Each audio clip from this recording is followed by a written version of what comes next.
Oke, bismillahirrahmanirrahim. Assalamualaikum warahmatullahi wabarakatuh. Di pertemuan kali ini kita akan membahas mengenai classification, yaitu salah satu task data mining yang termasuk dalam kategori supervised learning.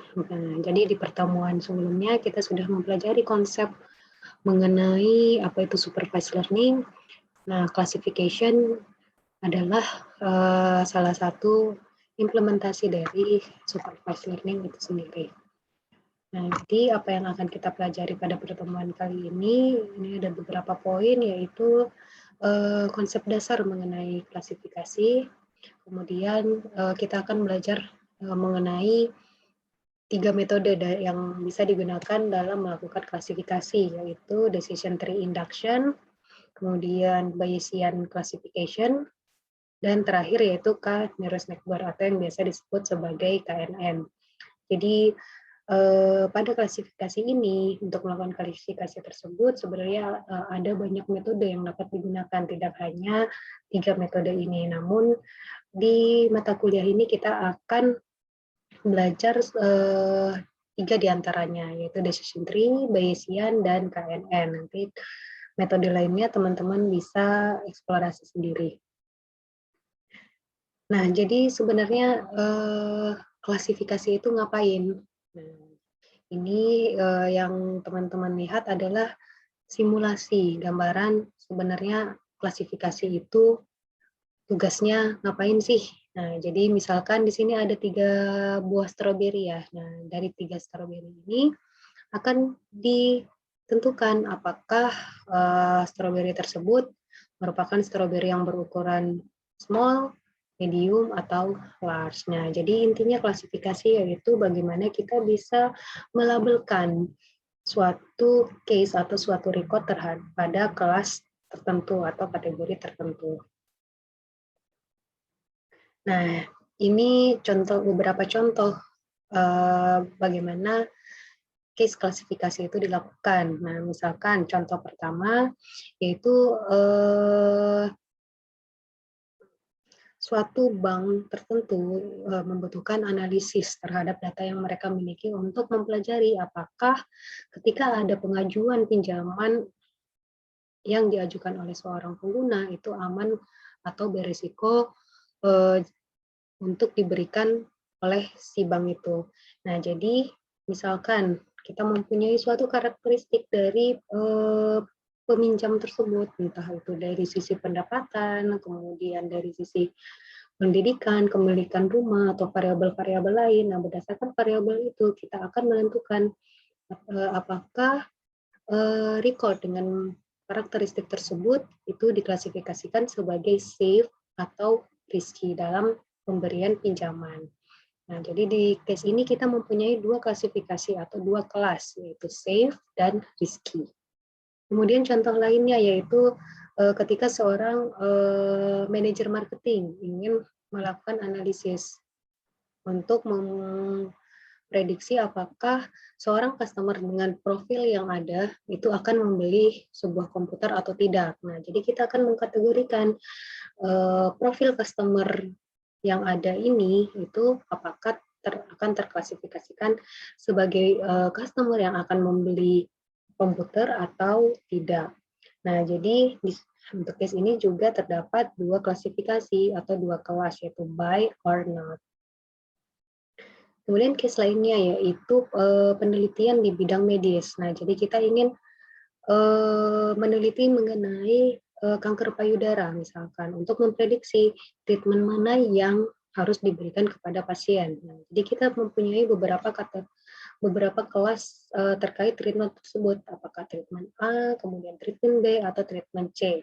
Nah, dari rekam medis atau profil dari seorang pasien, gejala dari seorang pasien kanker payudara ini, kita akan menentukan apakah treatment mana yang harus diterima oleh si pasien tersebut. Nah, dari case ini berarti kita mempunyai 3 kelas atau 3 label, yaitu treatment A, B, dan C.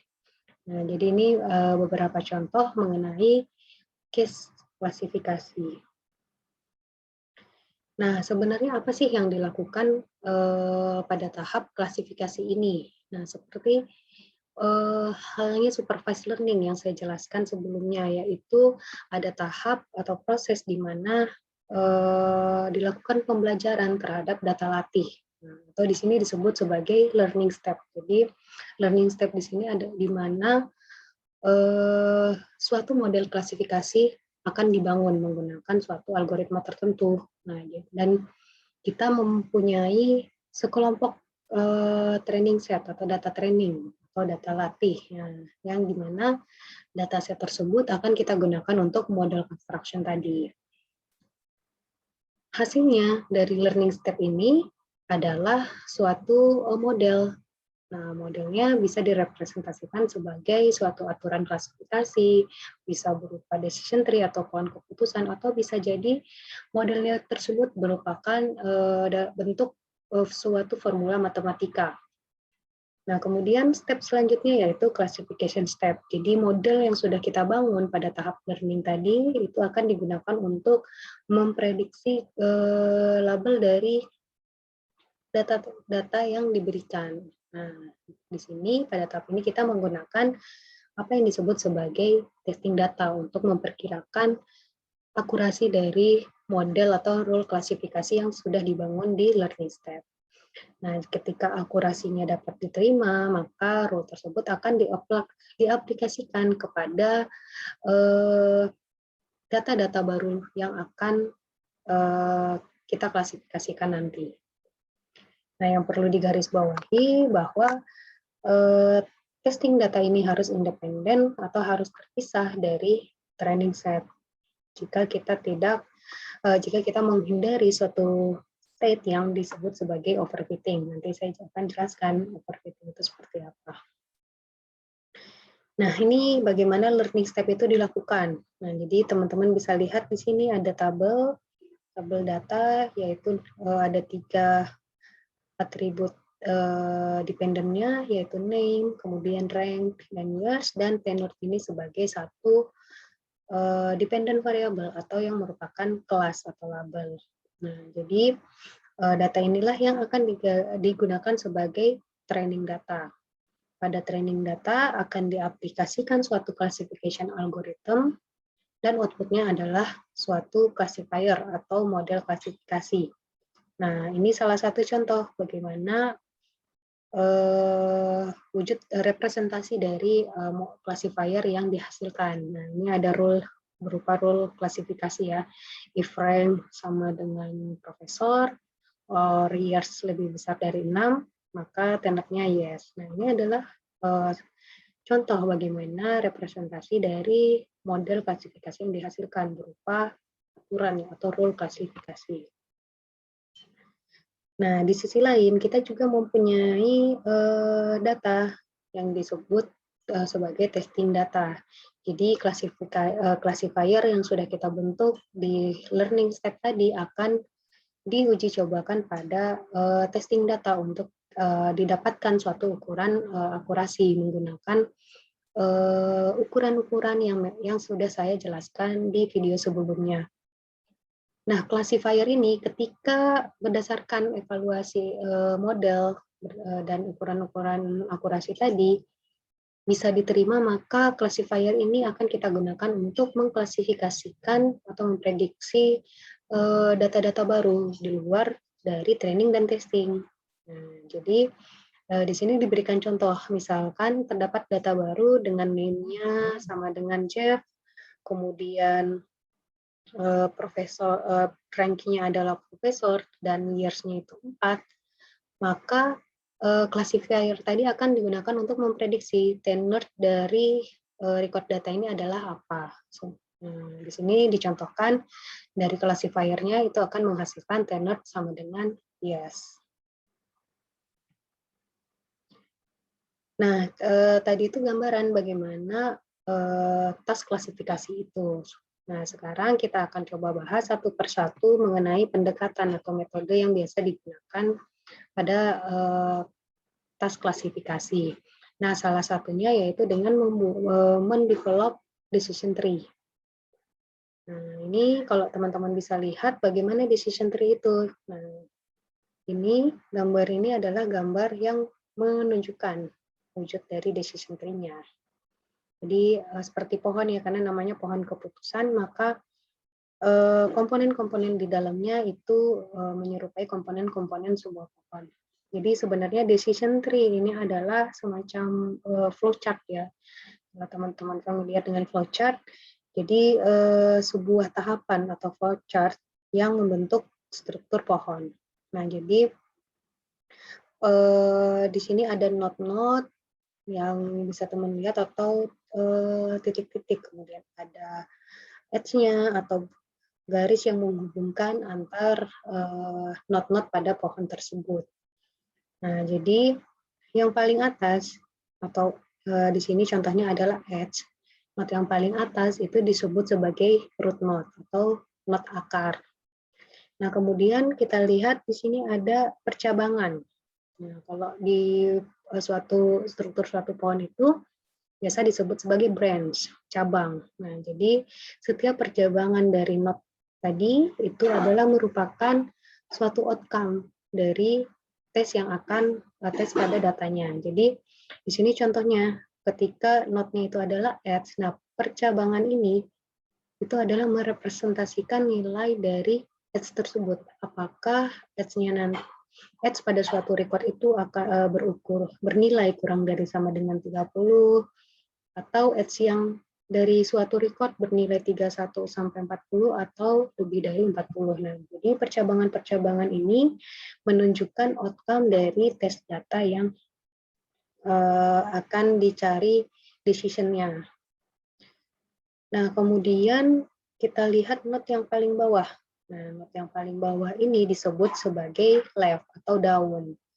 Nah, leaf pada daun ini itu ada berupa kelas labelnya atau decision akhirnya. Apakah suatu decision, misalnya di sini diberi contoh ada decision yes dan decision no. Jadi node paling akhir atau daun tersebut atau biasa disebut leaf merupakan keputusannya, decision atau kelas labelnya. Nah, sehingga kalau misalkan kita punya record, apakah edge-nya masuk ke percabangan mana? Oh, misalkan edge-nya kurang dari sama dengan 30, maka pohon keputusannya akan ke sini. Sebentar, kemudian ketika student, nah kemudian akan dilihat lagi variabel student-nya, apakah dia seorang student atau bukan. Ketika student itu bernilai no, maka decision yang dihasilkan adalah no. Nah, itu bagaimana kita membaca suatu pohon keputusan. Nah, jadi bagaimana proses pembangunan decision tree tadi. Nah, ini algoritma umum bagaimana decision tree induction dilakukan. Nah, jadi kita punya input yaitu D, kemudian ada attribute list dan attribute selection method. Jadi D ini adalah mengindikasikan data partition. Jadi bagian atau partisi-partisi pada data. Nanti saya akan jelaskan apa yang dimaksud dengan data partisi di sini. Nah, kemudian untuk tahap awal, nah D ini berisi komplit adalah data training secara komplit. Jadi data yang memang belum dipartisi ke bagian-bagian tertentu. Nah, jadi pada iterasi pertama atau pada tahap awal, D ini masih berisi complete set dari training tuples dan beserta label dari masing-masing tuples tersebut. Kemudian input berikutnya yaitu attribute list. Nah, jadi attribute list ini adalah list atau daftar atribut yang menggambarkan tuples-tuples tadi. Terus ada attribute selection method. Nah, ini adalah suatu metode atau suatu proses yang digunakan untuk memilih atribut terbaik. Nah, jadi atribut terbaik ini diharapkan bisa membedakan atau mendiskriminasi tuples-tuples berdasarkan kelasnya. Nah, kalau misalkan kita kembali lagi melihat bentuk dari decision tree ini. Nah, atribut selection method itu proses yang akan menentukan apakah misalkan variabel atau atribut yang berada di top di root ini adalah atribut apa. Kemudian setelah add di branch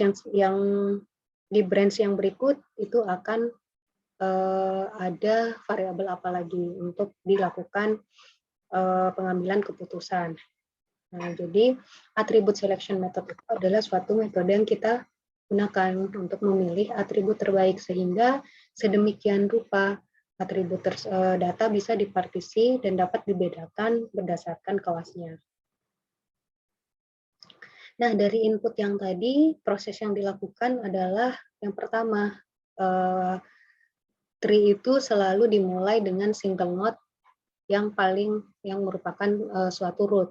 Nah, di sini disimbolkan dengan M, yaitu training tuples yang ada pada D. Nah, jika tuples pada D ini itu memiliki kelas yang sama, maka yang tersebut akan menjadi daun dan dilabelkan dengan kelas tersebut. Nah, jadi teman-teman masih ingat ya bahwa left atau daun dari suatu decision tree itu merupakan kelas yang menentukan decision-nya. Sehingga kalau kita hanya mempunyai satu kelas, training tuple yang hanya terdiri satu kelas tadi, ya berarti node tersebut langsung berisi satu kelas dan nilai dari satu kelas tersebut yang memang keputusan atau decision-nya hanya jatuh pada satu kelas tersebut. Nah, jika tidak, maka algoritma akan melakukan attribute selection method untuk menentukan kriteria splitting-nya, untuk bagaimana kriteria apa yang digunakan untuk mempartisi data tadi. Nah, jadi dari atribut selection ini, maka kemudian node N tadi akan dilabelkan sesuai dengan splitting kriterianya yang akan membagi-bagi data ke partisi-partisi. Selanjutnya, cabang-cabang yang tumbuh dari N tadi itu akan menentukan splitting kriterianya. Nah, selanjutnya tuples pada D ini akan dipartisi atau sesuai dengan splitting kriteria tadi. Nah, sehingga kita akan mendapatkan tuples-tuples berdasarkan yang sudah di split berdasarkan kriteria yang sudah didapatkan dari atribut selection method. Nah, dari cabang-cabang tersebut atau partisi-partisi tadi, algoritma akan melakukan pengulangan proses. Kembali ke tahap pertama. Untuk kriteria tersebut akan dilihat lagi apakah hanya terdiri dari sisa data pada cabang tersebut hanya terdiri dari satu kelas atau tidak. Kalau hanya terdiri dari satu kelas, maka langsung akan menjadi left. Ketika tidak, maka akan dilakukan kembali atribute selection method dan seterusnya hingga memenuhi suatu kondisi terminating atau kondisi di mana proses akan dihentikan. Nah, jadi kapan proses tersebut atau iterasi tadi itu akan berhenti jika prosesnya memenuhi 3 kriteria berikut. Yang pertama yaitu jika seluruh tuples di partisi D itu sudah berisi hanya terdapat satu kelas. Seperti yang saya katakan tadi ya, ketika hanya satu kelas, maka node tersebut akan menjadi daun yang labelnya itu merupakan kelas dari partisi data tersebut. Nah, kemudian kondisi terminating yang ketiga yaitu jika tidak lagi terdapat atribut di mana data tersebut dapat dipartisi. Jadi semua atribut sudah digunakan pada node-node di atasnya. Kemudian tidak menyisakan lagi atribut pada tahap tersebut. Nah, sehingga proses akan dihentikan. Atau kondisi terakhir yaitu jika tidak ada lagi record yang memenuhi branch tersebut sehingga partisi data tersebut tidak ada isinya atau kosong. Nah, sehingga proses induksi decision tree-nya akan dihentikan. Nah, tadi salah satu tahap dalam decision tree induction yaitu atribut selection measure. Nah, jadi seperti yang saya sudah jelaskan bahwa pada tahap atribut selection measure ini akan dicari suatu atribut yang terbaik yang dapat memisahkan data partisi-partisi data tersebut berdasarkan data training yang diberikan. Nah, jadi bagaimana kita menentukan? Nah, atribut yang memiliki ukuran dengan skor terbaik itu akan terpilih sebagai splitting atribut terhadap tuple yang diberikan. Nah, jadi bagaimana kita menghitung base score ini? Nah, itu ada banyak pendekatan yang bisa digunakan. Nah, ini ada 3 contoh ukuran-ukuran atribut selection yang biasanya digunakan pada atribut proses atribut selection. Yang pertama adalah information gain yang akan saya jelaskan setelah slide ini. Kemudian ada gain ratio atau Gini index. Nah, ini teman-teman bisa mempelajari sendiri eksplorasi berbagai atribut selection measure lainnya. Pada pertemuan kali ini saya akan fokus menjelaskan mengenai information gain. Nah, bagaimana dengan information gain ini kita dapat memilih atribut tadi yang menjadi splitting kriteria untuk pembangunan decision tree-nya. Nah, jadi inti dari proses information gain ini adalah kita akan memilih suatu atribut dengan nilai information gain tertinggi. Nah, jadi atribut yang memiliki nilai information gain tertinggi ini itu akan dipilih sebagai splitting kriteria pada decision tree tadi. Nah, jadi misalkan kita mempunyai suatu parameter PI yang merupakan probability suatu tuple pada D belongs to kelas tertentu. Nah, sehingga jadi kita akan mendapatkan suatu probabilitas bahwa tuple tersebut akan masuk ke suatu kelas C.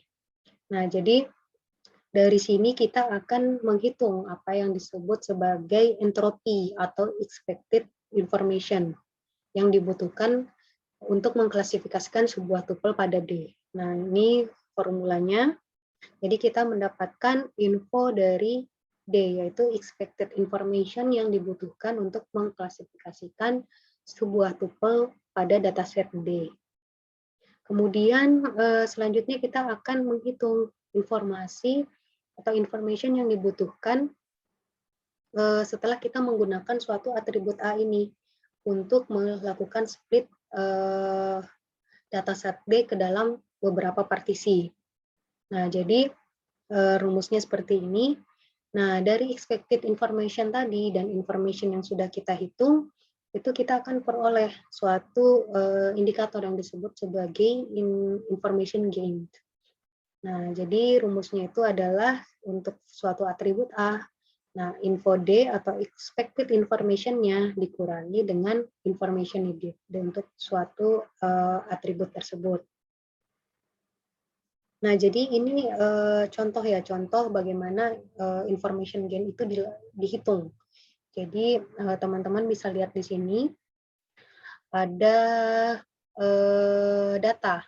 Ini ada berapa data? 14 yang variabel sebagai targetnya yaitu base komputer. Nah, jadi di sini ada 2 kelas yaitu yes dan no. Nah, dari sini kita bisa menentukan bahwa kelas positif yang menjadi positif kelas kita yaitu base komputer sama dengan yes. Kemudian yang menjadi negatif kelasnya yaitu base komputer sama dengan no. Nah, yang pertama kita hitung yaitu expected information dari D. Nah, ini teman-teman bisa lihat ya. Expected information D dengan formula yang di sini, yaitu information gain, yaitu expected information dari 9,5. Nah, jadi info 9,5 ini adalah 9 ini merepresentasikan jumlah record dengan yang base komputernya sama dengan yes. Sementara 5 ini adalah jumlah tuple yang base komputernya sama dengan no pada data training yang kita punya. Jadi Kemudian di sini kita hitung yaitu rumusnya I sama dengan 1 sampai M, PI log 2 dari PI-nya. Jadi yang pertama 9/14. Jadi untuk semua kelas ya, karena kita memiliki 2 kelas, maka kita sigmanya yaitu untuk kelas yes dan untuk kelas no. 9/14 log 2 dari 9/14 kurang 5/14 dan seterusnya. Sehingga kita akan dapatkan info dari D yaitu 0,940. Nah, langkah berikutnya yaitu kita akan menghitung information needed atau info dari setiap atribut. Nah, jadi di sini diberikan contoh, misalkan kita menghitung info dari variabel H. Nah, di sini kita lihat ya, variabel H itu ada 3, yaitu kurang dari sama dengan 30, kemudian ada 31 sampai 40, dan terakhir ada lebih besar dari 40. Nah, di sini kita akan lihat info dari masing-masing H ini untuk setiap kelasnya, yaitu yes dan no. Nah, jadi yang pertama yaitu untuk kurang dari sama dengan H kurang dari sama dengan 30. Nah, kita lihat ada 2, terus 4, ada 5 record, 5 dari 14 record. Nah, di sini 5/14. Dikali info dari 2,3. Nah, 2,3 ini dari mana? Yaitu untuk H kurang dari sama dengan 30, yang ada di kategori yes, di kelas yes itu ada 2. Bisa kita lihat ini ya, 1, kemudian 2. Dan ada 3 yang terklasifikasikan sebagai no. Kemudian di sini 4/14 itu adalah jumlah kejadian dari H31 40, ada 4.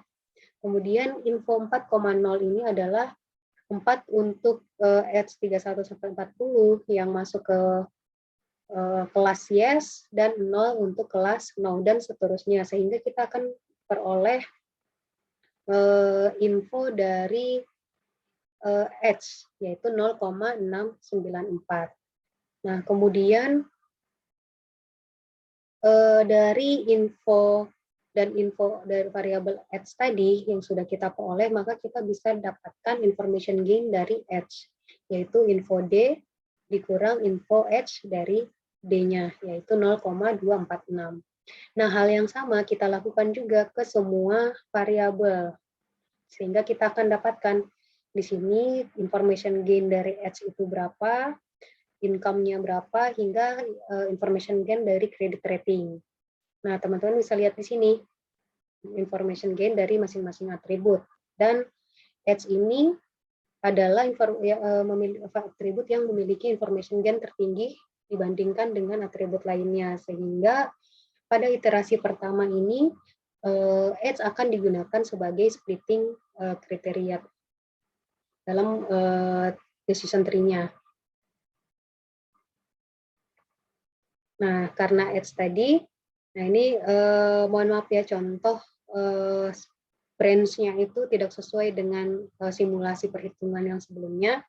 Jadi di sini ketika H itu terpilih, maka H ini akan menjadi splitting kriteria berikutnya, di mana branch-branch-nya adalah, jika dari contoh ini, maka branch-nya itu akan ada 3 ya, yaitu branch untuk H kurang dari sama dengan 30, kemudian branch keduanya yaitu H3140, dan branch terakhir yaitu H lebih besar dari 40. Sehingga data pada iterasi berikutnya, itu data akan dipartisi berdasarkan syarat dari masing-masing branch ini.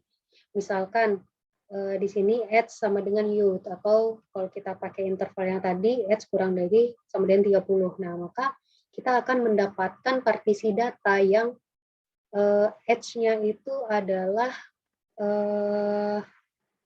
sesuai dengan branch ini, yaitu H sama dengan yields atau H sama dengan atau H kurang dari sama dengan 30 tadi. Nah, kita akan dapatkan partisi-partisi data di setiap branch ini. Selanjutnya akan dilakukan iterasi kembali untuk setiap branch-nya. Nah, misalkan di sini ya, untuk branch H sama dengan yield, kita punya 5 record untuk variabel yang tersisa. Nah, dari sini kita akan hitung lagi information gain dari income, student, dan credit rating untuk menentukan variabel mana lagi yang akan menjadi kriteria splittingnya. Nah, begitu juga dengan branch yang lain. Misalkan di sini setelah information gain, kita akan dapatkan bahwa splitting kriteria berikutnya yaitu student. Nah, maka di sini akan muncul not student sebagai splitting kriterianya. Nah, kemudian akan ada branch, student no atau student yes, dan seterusnya hingga mencapai kondisi terminating yang tadi. Agar proses pembangunan decision tree-nya itu berhenti. Nah, tadi yang saya jelaskan mungkin lebih banyak menggambarkan bagaimana kita menghitung information gain dari suatu atribut yang bersifat kategori. Nah, di sini dijelaskan bagaimana ketika atributnya itu berupa numerik atau continuous, nilainya berupa continuous. Nah, jadi ketika nilai dari suatu atribut itu bersifat kontinu, maka kita harus bisa menentukan split point terbaiknya untuk atribut tersebut. Nah, ini caranya. Yang pertama, kita akan mengurutkan nilai dari atribut A tersebut, mulai dari yang terendah sampai yang tertinggi. Jadi, ordernya itu increase. Nah, dari situ kita bisa tentukan midpoint antar suatu nilai, misalkan nilai AI dan AI plus 1. Nanti berdasarkan midpoint yang dihitung tersebut, kita akan mencari mana midpoint yang terbaik. Jadi berdasarkan expected information-nya tadi, sama dengan yang atribut kategorik tadi ya. Nah, nanti dengan nilai yang memenuhi, maka akan terpilih sebagai split point untuk variabel A. Kemudian ketika dataset ini memenuhi kriteria bahwa atribut A ini kurang dari sama dengan split point, nah maka dia akan masuk ke suatu partisi D1. Ketika lebih besar, maka akan jatuh ke partisi data yang berikutnya. Nah, jadi dalam pembangunan decision tree tadi itu bisa saja terjadi suatu case yang kita sebut sebagai overfitting. Jadi overfitting ini bisa terjadi ketika misalkan terlalu banyak branch pada tree yang dibangun. Nah, atau penyebab lainnya karena mungkin banyaknya percabangan ini diakibatkan oleh adanya anomali atau noise atau outlier pada data. Nah, jadi teman-teman kalau masih ingat ketika saya menjelaskan di video terkait noise dan outlier atau anomali lainnya, nah itu ada metode paralel. Jadi ketika kita menggunakan paralel method, maka kita akan mengikutsertakan missing value atau anomali tersebut dalam pembangunan model. Nah, hal itu juga bisa menyebabkan too many branch ini. Jadi pada saat pembangunan decision tree, maka branch yang terbentuk itu sangat banyak. Sehingga overfitting itu mungkin saja bisa terjadi. Atau akurasinya rendah. Nah, pada data-data yang memang tidak pada data-data yang tidak terlihat atau data-data yang di luar dari training data. Nah, overfitting ini ada. Jadi apa sih sebenarnya yang dimaksud dengan overfitting ini?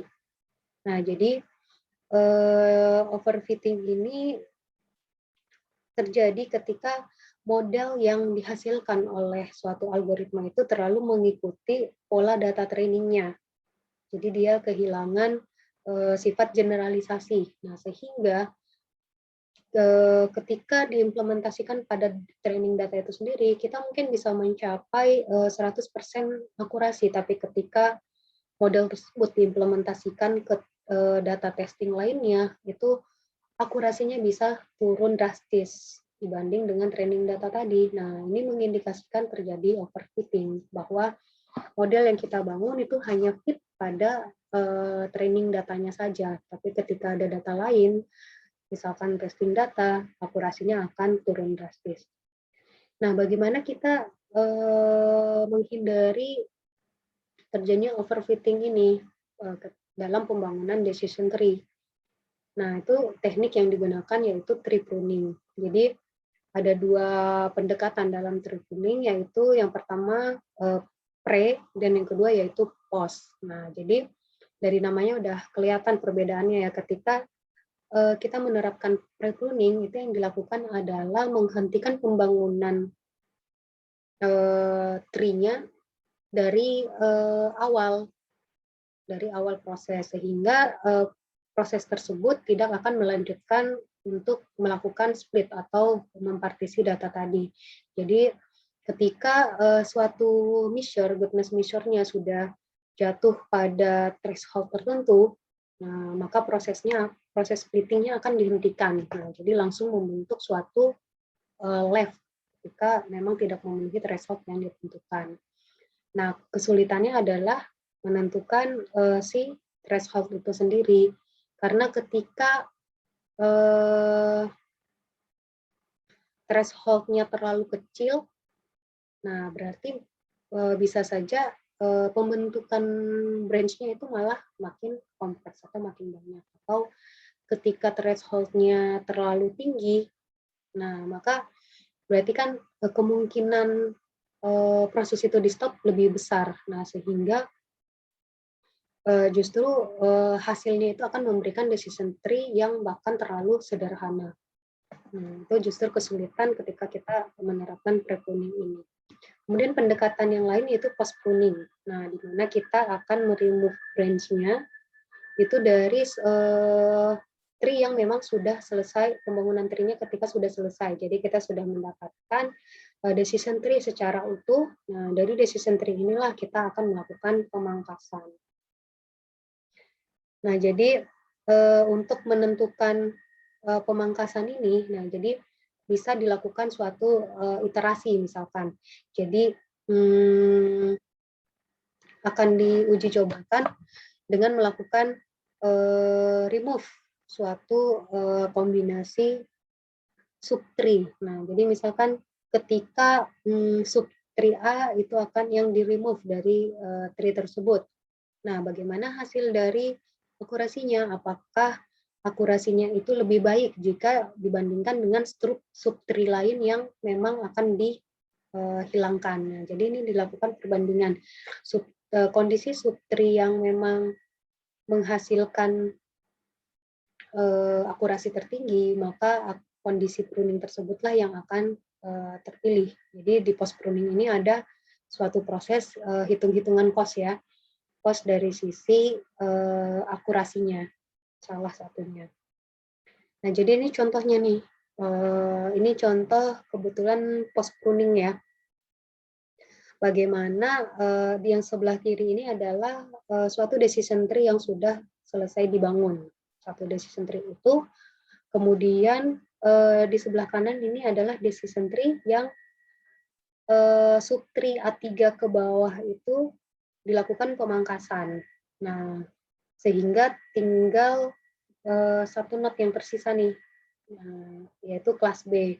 Nah, bagaimana menentukan bahwa kelas B ini akan menjadi suatu decision akhir dari pruning yang dilakukan. Nah, jadi akan dilihat frekuensi terbanyak dari subtree A3. Nah, di bawah A3 ini, jadi subtree itu adalah bagian dari satu pohon utuh. Nah, jadi A3 yang ini kita bisa katakan sebagai satu subtree tersendiri. Nah, jadi pada subtree tersebut itu frekuensi terbanyak. dari data training yang kita punya itu adalah kelas B, sehingga pada saat pruning pada subtree A3 ini, maka diganti dengan satu not left yang bernilai kelas B. Nah, oke, jadi tadi gambaran umum ya mengenai apa yang dilakukan pada decision tree. Nah, sekarang metode lainnya saya akan jelaskan terkait dengan metode bias. Nah, bias classification.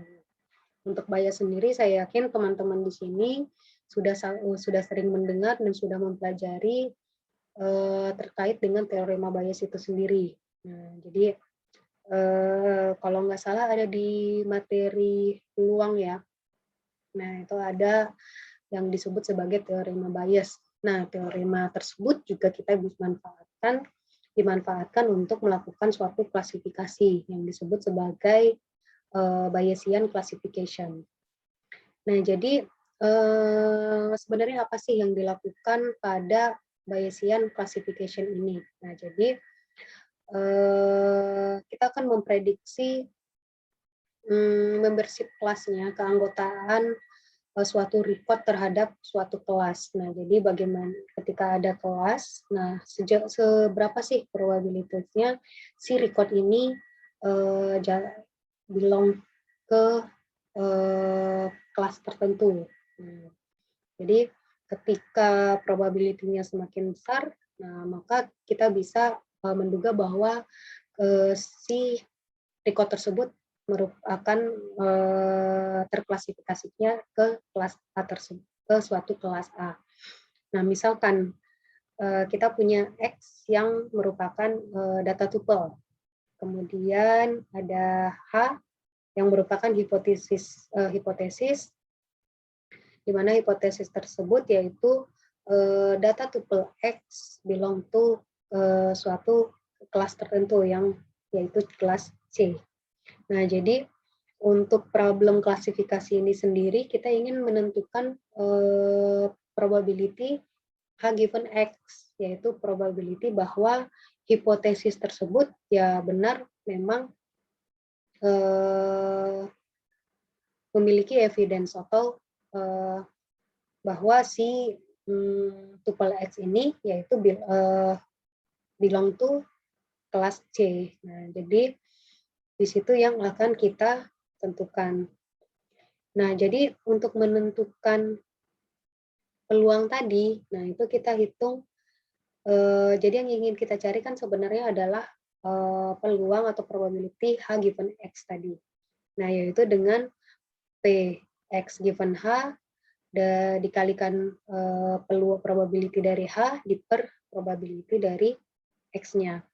Nah, jadi di sini saya berikan gambaran terhadap real case-nya, bagaimana kita memaknai simbol-simbol tadi. Nah, jadi misalkan kita mempunyai suatu tuples yang mendeskripsikan bahwa suatu customer ini memiliki atribut age dan income. Jadi ada umur, ada pendapatan. Nah, kemudian kita ingin memiliki dari atribut dari tuple X tersebut, kita memiliki atribut age-nya itu sama dengan 35, kemudian atribut income-nya itu adalah $40.000. Kita ingin memprediksi apakah dengan profil customer tersebut, Bayes komputernya itu adalah yes atau no. Nah, dengan Bayesian classification kita akan mencari peluang H given X tadi. Nah, jadi untuk kasus ini probability H given X itu dimaknai sebagai suatu probabilitas dari customer X tadi itu akan membeli komputer dengan kita mengetahui bahwa atribut age dan atribut income dari customer tersebut. Nah, kemudian probability X given H. Nah, jadi ini maknanya adalah suatu probability bahwa customer, yaitu customer X dengan umurnya adalah 35, kemudian pendapatannya adalah $40.000, dengan given bahwa kita tahu customer tersebut akan membeli sebuah komputer. Nah, jadi X given H ini adalah probability dari customer tersebut berumur 35 tahun dan 40.000 pendapatannya $40.000. Dengan givennya kita sudah tahu bahwa customer-nya akan beli sebuah komputer. Kemudian simbol lainnya itu probability H. Nah, jadi ini adalah probability bahwa dengan bahwa seorang customer akan membeli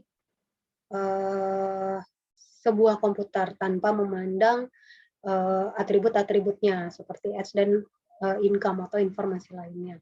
Sementara probability X ini adalah probability bahwa seorang customer tersebut itu berumur 35 tahun dan memiliki pendapatan $40.000.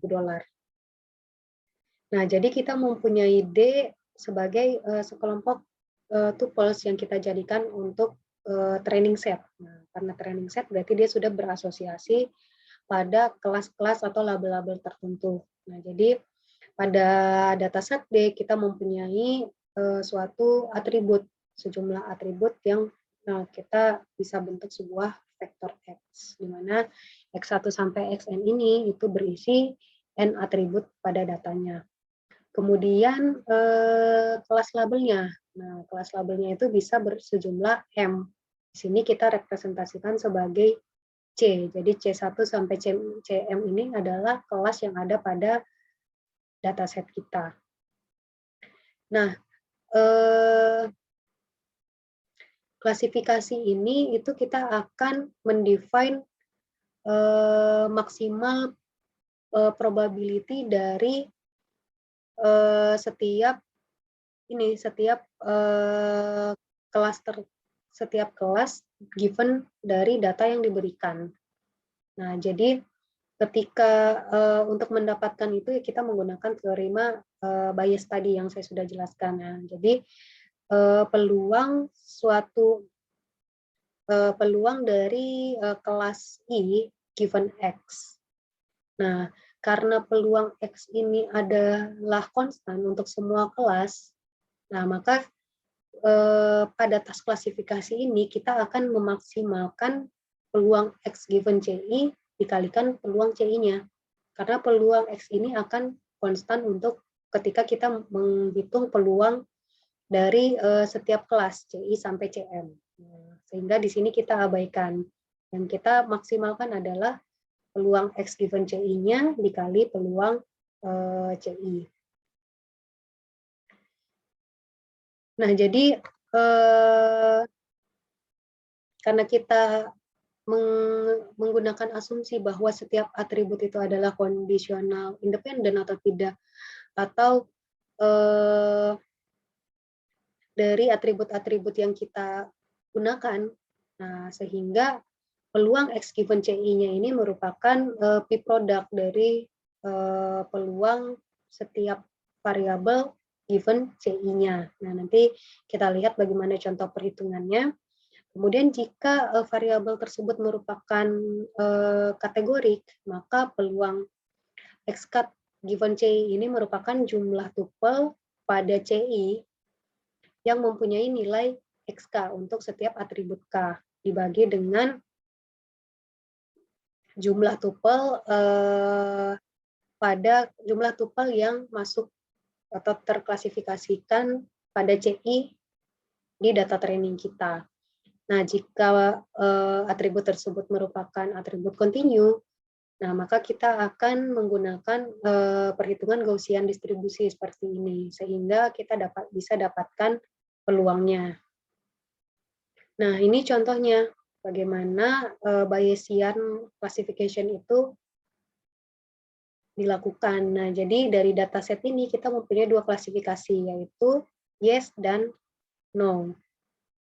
Nah, misalkan kita mempunyai data yang akan diklasifikasikan. Nah, yaitu data baru yang age-nya kurang dari sama dengan 30, kemudian income-nya itu medium, student-nya yes, dan credit rating-nya fair. Nah, kira-kira base komputernya akan apa nih? Yes atau no? Nah, jadi langkah pertama yang kita lakukan dengan Bayesian classification ini, yaitu menghitung probability untuk setiap kelas. Nah, jadi karena ada 2 kelas, maka akan kita dapatkan probability Bayes komputernya sama dengan yes, dan Bayes komputernya sama dengan no, yaitu jumlah frekuensi dari record yang ada pada Bayes komputer sama dengan yes, yaitu 9, terhadap jumlah keseluruhan record. Jadi di sini kita sudah dapat nilai probability untuk Bayes komputer yes dan Bayes komputer no. Kemudian kita akan menghitung peluang X given dari setiap kelasnya. Jadi kita lihat tadi given datanya, data yang akan diklasifikasikan atau diprediksi. Yang pertama X kurang dari sama dengan 30. Nah, jadi kita akan menghitung peluang X kurang dari sama dengan 30 ini given dari kelas yes dan kelas no. Nah, ini kita dapatkan. Hal yang sama juga kita lakukan untuk semua atribut dari datanya terhadap 2 kelas tadi ya, Bayes komputer dan yes dan Bayes komputernya no. Nah, kemudian sehingga kita dapatkan peluang dari X-nya given CI-nya. Nah, jadi ini 0,22 untuk komputer yes dikalikan 0,44 dan seterusnya. Begitu juga dengan Bayes komputernya sama dengan 0. Nah, dari situ kita bisa menghitung probability dari X ini sejauh mana probability X tersebut belong to suatu klasifikasi.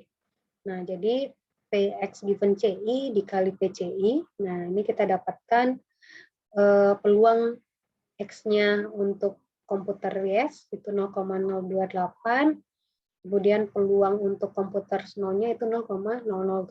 Nah, dari nilai probability ini bisa kita simpulkan bahwa dengan edge dengan nilai atribut yang demikian, maka kelasnya adalah Bayes komputer sama dengan yes. Nah, jadi itu ini ya, gambaran sebenarnya apa sih bagaimana proses Bayesian classification itu. Kemudian metode lainnya yaitu K-nearest-neighbor. Nah, ini juga salah satu metode sederhana yang biasanya digunakan untuk melakukan klasifikasi. Nah, jadi prinsipnya KNN ini, jadi K-nearest-neighbor itu biasa disebut juga sebagai KNN. Nah, jadi KNN ini mengasumsikan suatu ukuran similarity antar suatu data atau new case data yang akan diprediksi dengan data-data yang ada pada data training. Nah, dengan similarity tadi, asumsi similarity tadi, algoritmanya akan menempatkan new case atau data baru tersebut ke kategori yang hampir mirip dengan kategori yang tersedia. Nah, KNN ini biasanya juga disebut sebagai lazy learner algoritma. Nah, kenapa disebut sebagai lazy learner? Pembelajar yang malas. Jadi dia pembelajar tapi dia malas. Nah, kenapa disebut lazy learner? Karena ketika kalau teman-teman masih ingat supervised learning itu kan prosesnya adalah melakukan training data kemudian menghasilkan model. Nah, jadi ketika ada data baru, model ini yang langsung dimasukkan. Jadi data baru ini akan diimplementasikan pada model yang sudah dibangun tadi. Nah, karena disebut sebagai lazy learner, maka proses KNN ini tidak melakukan training terlebih dahulu. Jadi dia tidak menyimpan suatu model hasil pembelajaran. Nah, tapi trainingnya akan dilakukan ketika ingin melakukan klasifikasi tadi. Jadi ada data baru yang masuk, nah algoritma baru melakukan training pada saat itu juga. Nah, jadi kalau misalkan contoh decision tree tadi, itu adalah melakukan training dulu, menghasilkan suatu decision tree atau aturan keputusan, aturan itu akan disimpan. Sehingga ketika ada data baru, data baru itu langsung diimplement ke aturan tadi yang sudah memang disimpan dari hasil proses training. Nah, ketika KNN ini tidak ada model yang disimpan, tapi ketika ada data baru, maka dia akan melakukan learning pada saat proses klasifikasi itu dilakukan. Nah, jadi bagaimana KNN bekerja? Ini ada beberapa step. Jadi pertama kita harus menentukan K-nya, jadi jumlah neighbor atau jumlah tetangga yang ingin kita amati terhadap si data baru ini. Nah, ini misalkan ada K neighbor yang ingin kita lihat. Kemudian step berikutnya yaitu KNN akan menghitung suatu distance. Nah, untuk menghitung distance ini juga ada berbagai macam aturan ya, misalkan ada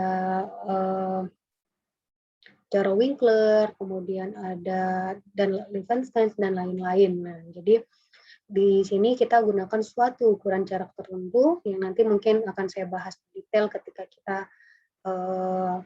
belajar tentang clustering.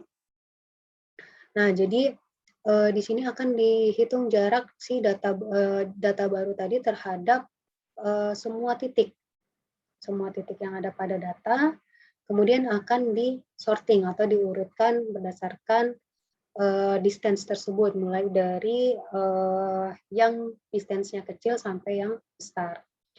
Nah, kemudian akan diambil K nearest neighbor atau K yang terdekat, tetangga yang terdekat, berdasarkan dari hasil pengukuran jarak tadi. Jadi kita akan ambil, misalkan K-nya ini 3, maka akan diambil 3 titik atau 3 tetangga terdekat yang memiliki jarak paling kecil. Nah, kemudian dari K neighbor tadi atau misalkan 3, nah ini akan dilihat dari 3 ini kelas mana yang terbanyak. Nah, jadi misalkan dari 3 ternyata 2 neighbor-nya adalah base komputer sama dengan yes, sementara 1 titik lainnya itu base komputer sama dengan no. Nah, berarti ketika ini terjadi, maka data baru tadi itu belong to kelas base komputer sama dengan yes, karena dari K neighbor-nya itu lebih banyak merupakan kategori base komputer sama dengan yes. Nah, begitu cara kerja KNN. Jadi dia akan melihat kelas mana yang paling banyak yang terdapat pada K neighbor terpilihnya. Nah, jadi ini misalkan contohnya ya, ketika ada data point baru, kemudian diambil di sini dicontohkan mengambil 5 neighbor terdekat, dan bisa dilihat dari 5 tersebut, 3 yang merupakan kategori A, 2 lainnya merupakan kategori B, sehingga data point baru tersebut akan diklasifikasikan ke kategori A. Nah, jadi kurang lebih seperti itu penjelasan mengenai klasifikasi dan beberapa contoh metode yang saya telah jelaskan, yaitu decision tree, kemudian ada Bayesian, dan yang terakhir yaitu K-nearest neighbor. Nanti jika ada yang kurang jelas, teman-teman bisa kita diskusikan pada sesi Zoom berikutnya. Terima kasih. Assalamualaikum warahmatullahi wabarakatuh.